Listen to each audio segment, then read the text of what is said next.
পবিত্র আশুরা উপলক্ষে রাজধানীতে তাজিয়া মিছিল সহ বিভিন্ন কর্মসূচির খবর রাখছেন সহকর্মী নাবিল জাহাঙ্গীর। এই মুহূর্তে তিনি আছেন পুরান ঢাকার হোসেনী দালান এলাকায়। সরাসরি যাচ্ছি তার কাছে। নাবিল, আপনার কাছে তাজিয়া মিছিলের সর্বশেষ কি তথ্য আছে জানাবেন।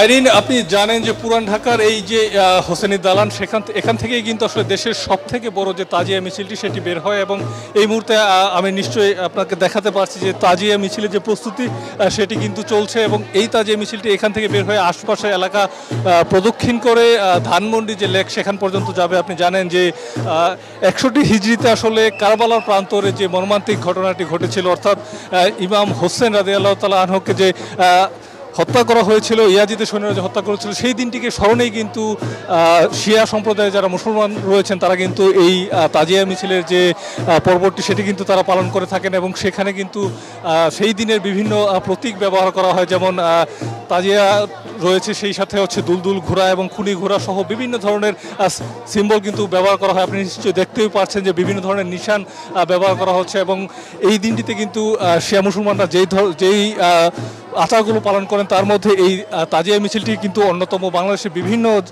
জায়গায় কিন্তু এই তাজিয়া মিছিলটি আয়োজন করা হয়ে থাকে এবং আমরা এখানে আসার পর থেকে কিন্তু দেখতে পাচ্ছি সকাল থেকেই কিন্তু আশপাশের এলাকা যারা শিয়া মুসলমান যারা রয়েছেন তারা কিন্তু এখানে এসে উপস্থিত হয়েছেন এবং আজকে কিন্তু তারা সেই 10ই মুহররমের যে আশুরার দিনটি, অর্থাৎ ইমাম হোসেনকে হত্যার যে দিনটি, সেটি কিন্তু তারা স্মরণ করছেন এবং বিভিন্নভাবে তারা আসলে তাদের যে শোক সেটি কিন্তু আসলে প্রকাশ করছেন এবং এই দিনটিকে ঘিরে কিন্তু তারা সেই 10ই মুহররম অর্থাৎ আশুরার দিনের যে শোকাবহ ঘটনা সেটিকে তারা স্মরণ করেন এবং নানাভাবে তাদের শোক প্রকাশ করেন।